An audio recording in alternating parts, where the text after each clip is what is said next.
It was just another quiet morning at the corner diner, rain tapping softly against the windows, the scent of fresh coffee in the air, and the usual shuffle of regulars finding their booths.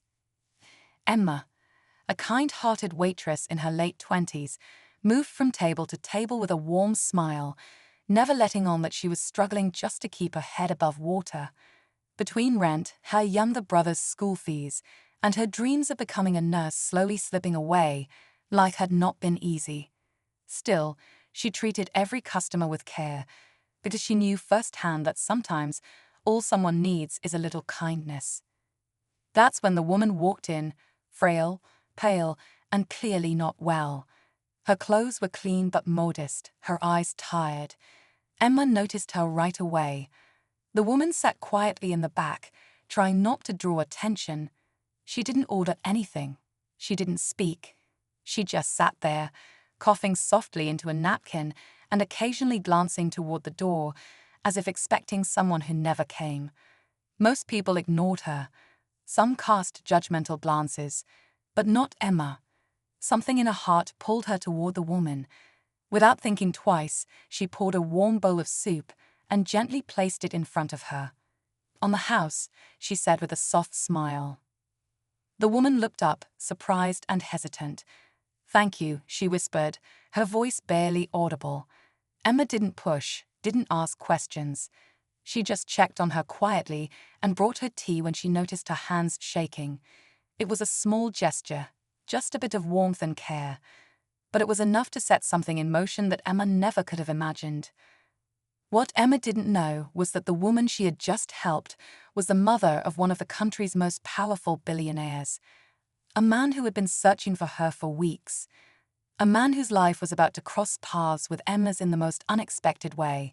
And that simple bowl of soup, it was about to change everything. As the rain poured heavier outside and Emma cleared empty dishes, the woman finally stood, leaning heavily on her cane.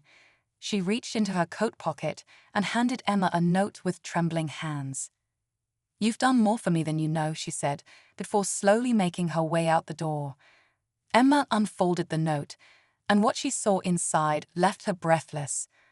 But before she could even begin to understand it, a black car pulled up outside the diner, and someone important stepped out. Emma stood frozen, the note still trembling in her hand as a sleek black car came to a slow stop just outside the diner. Her heart thudded in her chest. Something about the moment felt strange, like the quiet before a storm. She glanced back down at the piece of paper. The handwriting was elegant, almost old-fashioned. It read, "Asterisk, you'll understand soon. Thank you for seeing me." Asterisk. There was no name, no phone number, just those few words that somehow felt heavier than they looked. Before she could make sense of it, the car door opened and a sharply dressed man stepped out.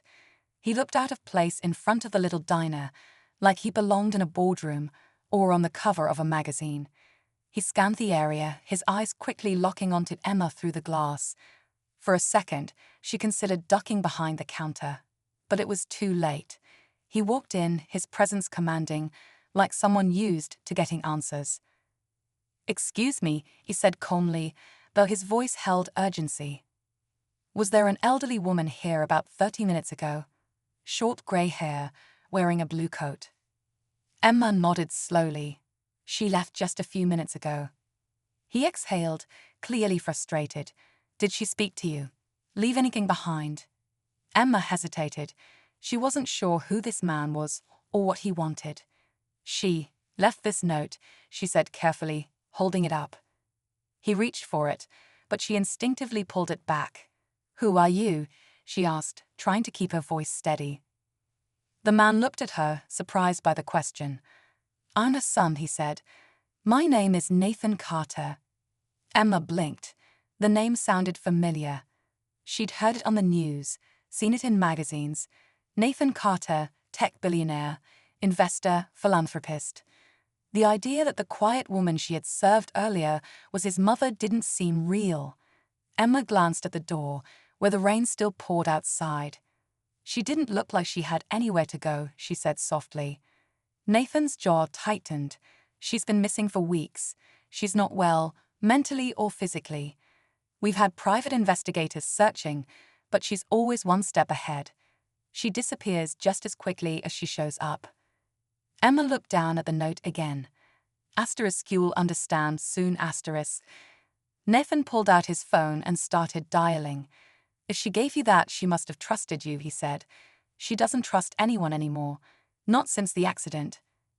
Emma looked up, her curiosity growing. What accident? He handed her a business card, then rushed back to the car. Emma stood there, still holding the note, not knowing that her simple act of kindness had just pulled her into a story far bigger than she ever imagined. That night, Emma couldn't sleep. She kept replaying the moment over and over. The woman's tired eyes, the soft way she said thank you, the note, and then Nathan Carter showing up like something out of a movie. She Googled his name again, scrolling through pages filled with headlines about his tech empire, charity work, and even rumors of strained family ties. But nowhere was there mention of his missing mother. No public statements, no photos, nothing recent. It was like she'd been erased. Emma folded the note and placed it in her bedside drawer, next to her late father's watch. Something about this felt personal now, and not just because of the mystery. It stirred something in her. She had spent years caring for her own sick mother before losing her. Maybe that's why she couldn't turn away from a stranger who looked so lost. But now she found herself tangled in a story that felt like it didn't belong to her, and yet somehow it did. The next morning, she arrived at the diner early, hoping maybe the woman would return. Hours passed. The same regulars came in and out. No sign of her. But just as Emma was about to close up for the afternoon, a young man in a hoodie slipped in and sat at the same booth the woman had. He looked nervous, scanning the room like he was being watched. Emma approached with her notepad.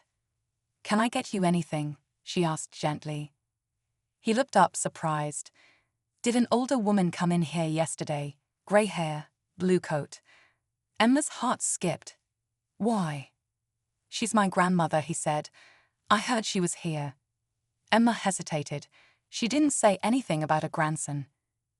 "I didn't know she was missing," he replied quickly. "Not until my uncle started asking around. No one tells me anything in that family." He gave a dry laugh. "Guess you have to be a billionaire to matter." There was bitterness in his voice, something raw. Emma didn't know what to believe. Was he really who he claimed to be, or just another person trying to find her for some other reason? She took a step back, unsure of what to say. "She's not just running away," he said softly, almost more to himself. "She's hiding.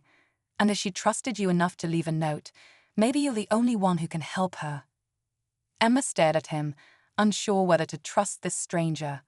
But deep down, something told her the old woman's story was far from simple, and that what had started as a quiet act of kindness was about to unravel secrets that even Nathan Carter didn't want the world to know. The next few days passed in a blur. Emma kept showing up at the diner, but the old woman never returned. Still, something in her gut told her this wasn't over. Nathan's card stayed in her apron pocket, folded and worn at the edges, and the young man, who introduced himself only as Liam, had been back twice, always sitting at that same booth, drinking coffee and watching the door. He didn't push Emma for answers, but she could feel his frustration growing. He wasn't just here for his grandmother. He was searching for something more, maybe the truth, or maybe even someone to finally believe him. Then, late one evening, just as Emma was closing up, a small envelope was slid under the diner's front door. No name, no return address. Inside was a note written in the same familiar handwriting. It simply read, "Asterisk, they're not telling you everything. Trust your instincts." Asterisk, there was also a photo, old, slightly torn.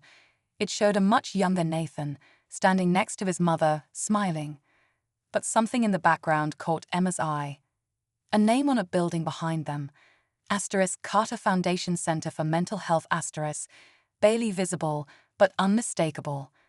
She stared at it, her heart pounding. Something about the photo didn't sit right. The next morning, Emma showed the picture to Liam. He stared at it for a long time before speaking. That place, he whispered. That's where they kept her, after the accident. What accident? Emma asked again, more firmly this time. She wasn't the one driving, he said. Nathan was. But the press never found out. The family spun the story, blamed her decline on grief and trauma. She tried to speak out, but they said she was confused, unstable. His voice shook. They silenced her, institutionalized her, and when she finally got out, she disappeared. Emma sat back, her head spinning. If what Liam said was true, then Nathan's story wasn't just missing pieces, it was built on a lie. But why now? Why return after all this time, only to vanish again? Just then, Emma's phone buzzed. A message from a number she didn't recognize. Asterisk, she's in danger. Don't trust Nathan. Asterisk, no name. No explanation. Her hands trembled. She looked out the diner window, suddenly aware of a black SUV parked across the street.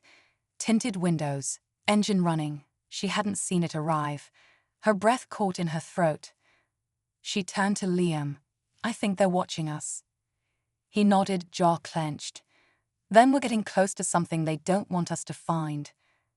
And in that moment, Emma realized she was no longer just a waitress who'd offered soup to a stranger. She was now tangled in a powerful family's secrets, and someone out there was willing to do anything to keep those secrets buried. Emma's fingers curled tightly around her phone as she stared out the window at the dark SUV. It hadn't moved in over 15 minutes, but its presence was unmistakable. Liam stood beside her now, watching too. The weight of everything was crushing down around them. The missing woman, the handwritten notes, the secrets about the accident, and now the message warning her not to trust Nathan Carter. Everything felt like it was unraveling faster than she could keep up. I think we need to leave, Liam whispered. Where would we even go? Emma asked, trying to steady her breathing. We don't even know where she is. Liam hesitated, then pulled a worn notebook from his backpack. She sent me this a year ago. I didn't think much of it at the time. I thought it was just her ramblings. But now / he flipped through the pages, revealing sketches, clippings, names, even notations. She was planning something, or running from something. Emma studied one page, a list of charity names all linked to the Carter Foundation. At first glance, it looked like simple donations, but some were circled, asterisks beside others. What if these aren't just donations, she asked. What if these are fronts? Liam looked up at her. You think they're hiding her through these places? I think she knew too much, Emma said, and she's been trying to leave us clues this whole time. Just as the words left her mouth, the bell above the diner door rang. Both Emma and Liam turned quickly, but it wasn't Nathan. It was a woman in a sleek grey coat and sunglasses, her expression unreadable. She walked straight to the counter and placed a small package on the surface. For Emma, she said, then turned to leave without another word. Emma called out, wait, but the woman slipped out the door, stepping into the SUV before it pulled away slowly down the road. Emma opened the package. Inside was a USB drive. No note this time, just the drive, cold and small in her palm. She looked at Liam. Whatever's on here, it's something big. We can't open that on your phone, he said. We need a secure place, somewhere private. But before they could move, Emma's phone buzzed again. Another unknown number. This time, just one sentence.